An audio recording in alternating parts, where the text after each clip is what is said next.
7월 12일 오늘 하루도 하나님과 함께 주의 말씀 안에 순종하며 나아가는 귀하고 복된 삶이 되기를 주의 이름으로 축복합니다. 잠언 1장입니다.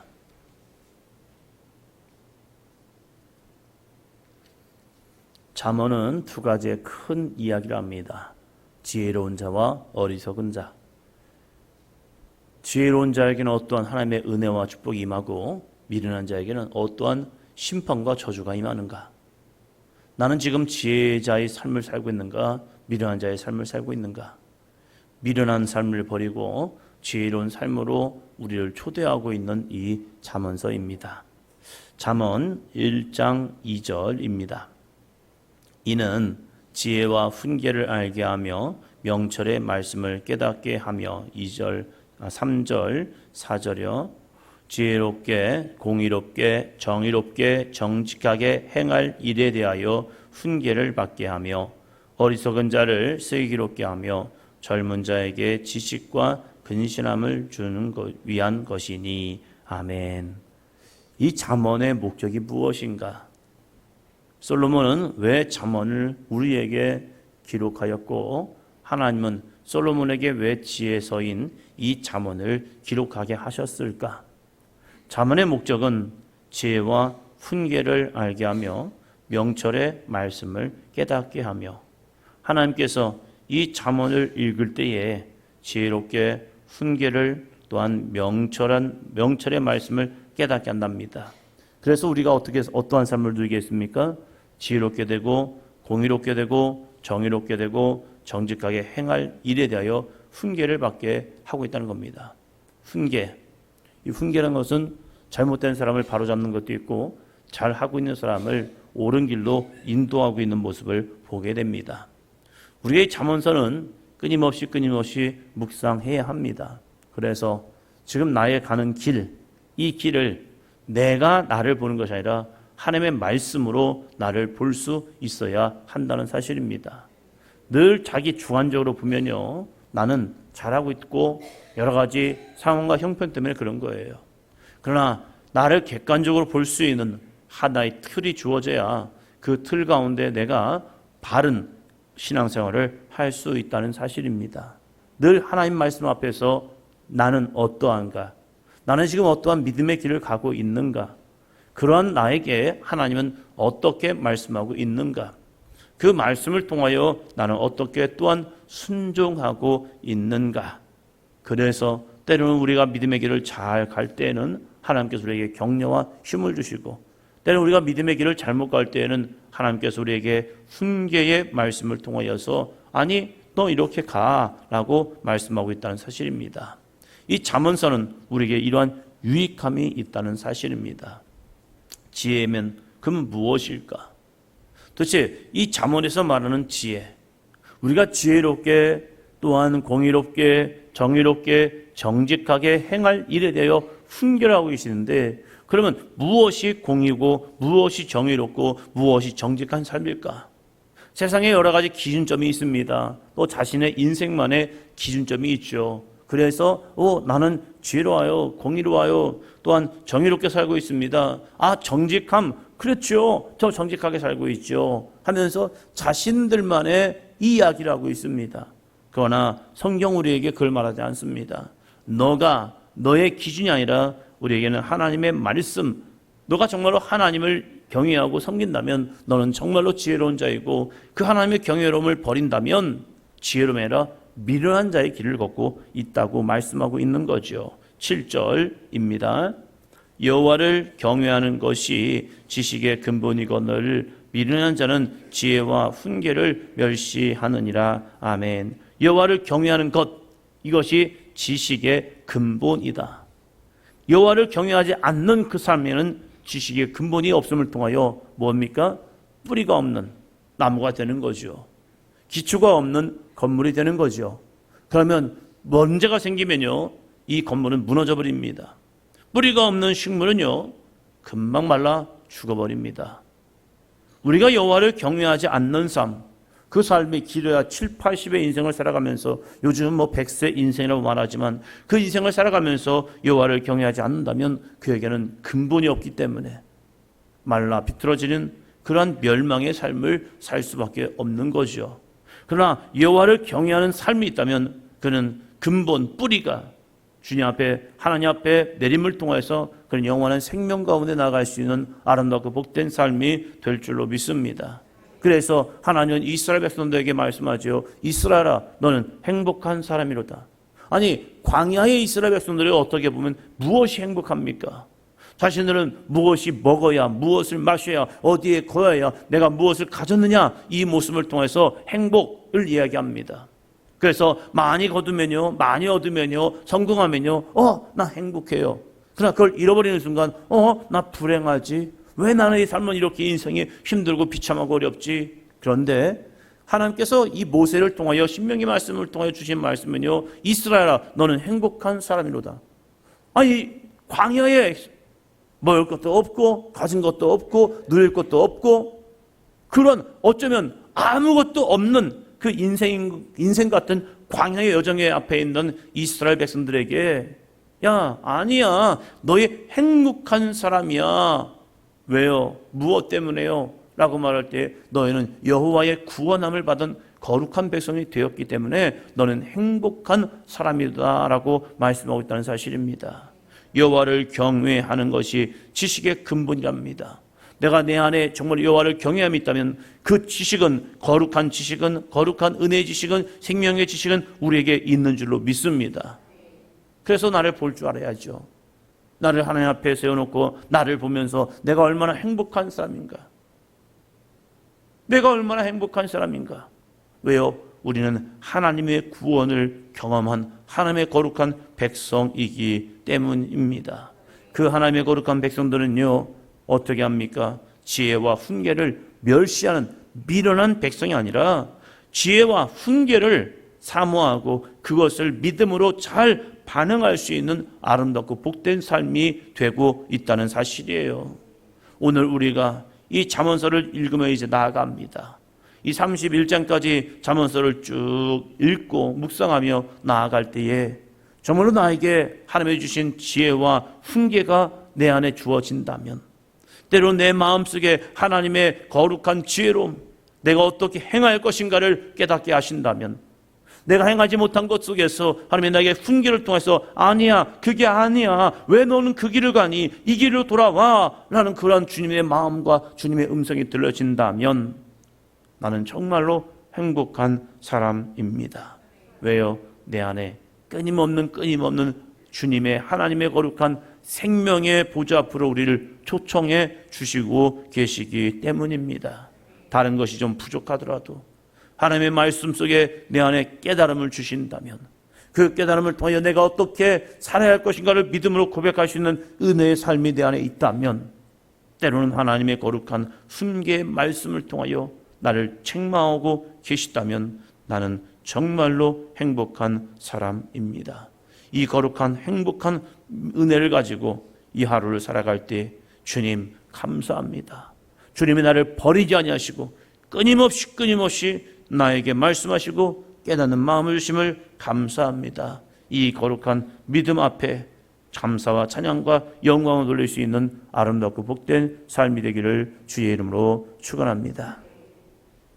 그러면 미련한 자는 무엇입니까? 저주받은 인생은 무엇입니까? 22절입니다. 너희 어리석은 자들은 어리석음을 좋아하며 거만한 자들은 거만을 기뻐하며 미련한 자들은 지식을 미워하니 어느 때까지 하겠느냐. 자기 색깔이 나오죠. 어리석은 자는 어리석음을 좋아하기 때문에 그 어리석음에 빠지는 거고요. 거만한 자들은요, 거만을 기뻐하기 때문에 혼자 잘난 척합니다.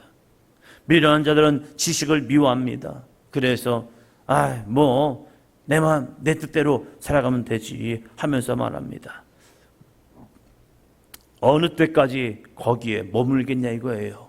그래서 우리는 하나님의 말씀을 읽어야죠, 들어야죠, 묵상해야죠, 깨달아야죠, 그리고 그대로 살아가야 하죠. 그래서 이 솔로몬은 우리에게 이 지혜의 잠언서를 통해서 이렇게 말합니다. 23절입니다. 나의 책망을 듣고 돌이키라. 보라, 내가 나의 영을 너희에게 부어주며 내 말을 너희에게 보이리라. 아멘. 그래서 어리석음에 빠지지 말고 거만한 자의 모습에 있지 말고 미련한 자의 지식 가운데 있어서 우리를 더 미련하게 하나님을 떠나는 그런 미련함을 버리고 나의 책망을 듣고 돌이키라. 하나님의 거룩한 책망의 말씀을 듣고 돌이키라. 이것을 선지자들은 여호와께 돌아오라 라고 말씀하죠. 여호와께 돌아온다는 것 여러분에게 자주 말씀을 드리죠. 교회에 온 것이 여호와께 돌아오는 시작점이지 완성이 아니에요. 교회를 온다는 것은 여호와께 돌아오는 한 발짝, 어쩌면 내가 내 길로 가다가 돌아선 것, 내 몸을 돌이켰다고 돌아선 거 아니잖아요. 가야죠. 어딜 향해 갑니까? 하나님의 말씀을 향해 나아가는 거죠. 그래서 내가 나의 불순종한 삶을 순종의 삶으로 바꿔서 힘들어도 어려워도 귀찮아도 버거워도 아멘, 내가 이 말씀에 순종하겠습니다. 왜요? 순종은 하나님의 거룩한 능력을 경험하는 복의 통로가 되기 때문이에요. 그래서 우리가 하나님이 주시는 거룩한 감동 속에 힘들고 어렵고 버겁더라도 내 마음에 이 두 마음이 싸워서 진짜 너무 힘들다, 못 해먹겠다 함에도 불구하고 아니 그래도 하나님의 말씀에 순종해야지. 그것이 여호와를 경외하는 자요, 그러한 믿음의 삶을 통하여서 하나님은 오늘도 구원과 은혜를 주시기 때문입니다. 나의 책망을 듣고 돌이키라. 하나님의 거룩한 책망의 말씀을 듣고 돌이키라. 왜요? 내가 나의 영을 너에게 부어주며 내 말을 너에게 보이기 때문입니다. 하나님의 책망을 듣고 돌이키는 자에게 나의 영을 부어주십니다. 하나님의 거룩한 성령을 우리에게 오늘도 허락하십니다. 성령님께서 오늘도 우리에게 힘을 주시고 능력을 주시고 나 혼자가 아니라 주님과 함께 나아가자라고 말씀하고 있습니다. 그러기 위해서 우리가 해야 할 것은 무엇입니까? 28절입니다. 그때에 너희가 나를 부르리라. 그래도 내가 대답하지 아니하겠고 부전히 나를 찾으리라. 그래도 나를 만나지 못하리니 그때에 풍랑 중에 재난 중에 환난 중에 나를 부를 것이다. 그래도 내가 대답하지 아니하겠고 부지런히 나를 찾으리라. 그래도 나를 만나지 못하리라. 그 시간이 있다는 거예요. 우리가 하나님이 우리의 종입니까? 하나님, 그러면 왜 불렀어? 이거 해주세요. 알았어, 해줄게. 이겁니까? 아니죠. 하나님이 우리에게 응답하지 않을 때가 있어요. 우리에게 역사하지 않을 때가 있습니다. 우리가 찾았는데 하나님 우리를 만나주지 않을 때가 있다는 거예요. 왜요? 무엇 때문에요? 하나님의 말씀을 늘 두 가지 양면성이 있는 거죠. 죄인들이 회개하여 돌이킬 때까지는, 나의 가는 길이 의로운 게 아니라 죄악된 길을 갈 때에 거기서 하나님이 나를 응답하신다면 어쩌면 나는 거기에 저주의 삶이 되는 거예요. 내가 그릇된 길로 가는데 하나님이 거기에서 하나님이 내가 간구하는 기도 가운데 응답하신다? 그게 복일까? 아니거든요. 내가 하나님과 등을 지고 가는데 하나님이 나에게 많은 축복을 주셔요. 그럼 나는 그 길에서 절대 돌이키지 않습니다. 그리고 착각을 하는 거죠. 야, 하나님이 나와 함께 하잖아. 내 길이 너희들이 바르지 못하다고 이야기하지만 하나님의 역사가 나한테 나타나잖아. 나 지금 잘 가고 있어. 혼자 착각하고 있다는 사실이에요. 그래서 하나님이 때로는 우리에게 부름에도 불구하고 대답하지 아니하시고 찾음에도 불구하고 만나지 못하는 것이 무엇이냐? 나의 길을 보기 원하기 때문이에요. 그래서 이제는 내가 부르짖어도 하나님이 응답하지 아니하고 대답하지 아니하고 찾아도 찾지 아니함을 통하여 하나님 어디 계시지? 왜 여기 계시지? 저는 한 목사님의 이 자신의 간증을 잊지 못합니다. 민주화 시대에 민주화를 외치고 거리에 나가서 화염병을 들고 강몽을 들고 이 사람들과 적대 관계를 가지고 피 터지게 싸우는 것, 이것이 자신에게 주신 주님의 거룩한 사명인 줄 알고 열심히 해가지고요, 민주화 투쟁을 하는 투쟁자가 된 거죠. 자기는 그것이 하나님의 거룩한 뜻인 줄 알고 나갔단 말이에요. 그런데 어느 날 주님의 거룩한 응답의 말씀, 너의 가는 길에 내가 없다. 나는 이 길에 주님이 계신 줄 알았는데 왜 주님이 계시지 않다고 말하지? 그것은 주님의 길이 아니라 내 길을 갔기 때문이죠. 그곳에서 주님이 자기를 응답하시고 하나님을 만난다면 자기가 가는 길이 맞다고 착각하며 살아갔을 거예요. 그런데 거기에서 주님의 응답이, 야, 너의 가는 길에 나 없어. 지금 내 길이 아니라 너의 길을 가고 있는 거야. 거기에서 돌이켜서, 아, 그렇구나. 우리 믿음의 사람들이 세상을 향해 외치는 것도 중요하지만, 아니, 복음으로, 말씀으로 하나님의 거룩한 은혜를 믿고 하나님의 거룩한 능력을 믿고 우리들은 믿음의 길을 갈 때에 하나님이 그 믿음의 사람을 통하여 세상을 변화시키는 아름다운 능력의 삶이 되고 있다는 사실입니다. 그래서 우리는 무엇을 해야 합니까? 내 길이 아니라 주님의 말씀의 길이요. 그 말씀의 길이 쉽지 않아요. 어려워요. 힘들어요. 버거워요. 그래서 주님은 우리에게 큰 길 아니라 좁은 길이라고 말합니다. 그 좁은 길, 말씀의 길, 은혜의 길, 순종의 길, 복종의 길을 갈 때에 주님은 우리에게 오늘도 여호와의 거룩한 구원의 응답을 주실 줄로 믿습니다. 그래서 무엇을 해야 합니까? 3장 1절입니다. 내 아들아, 나의 법을 잊어버리지 말고 내 마음으로 나의 명령을 지키라. 아멘.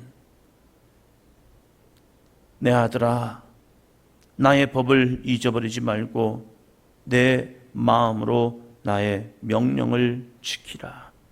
하나님이 오늘 우리에게 주시는 지혜의 거룩한 말씀이죠. 나의 법, 하나님의 법을 잊어버리지 말아야 하고 내 마음으로 나의 명령을 지키라.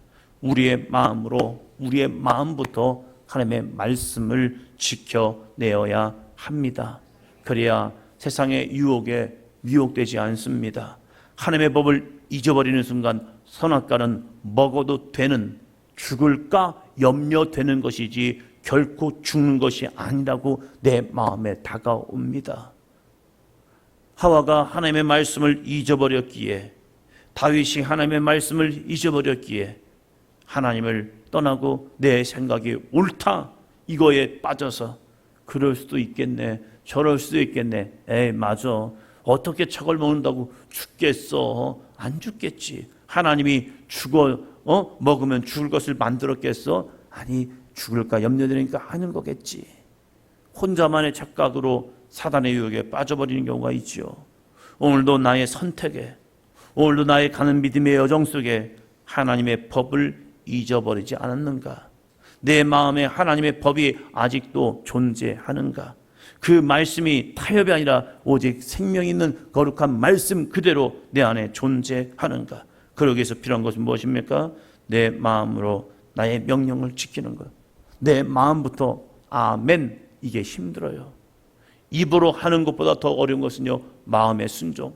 마음의 아멘, 맞아요. 하나님은 옳으십니다.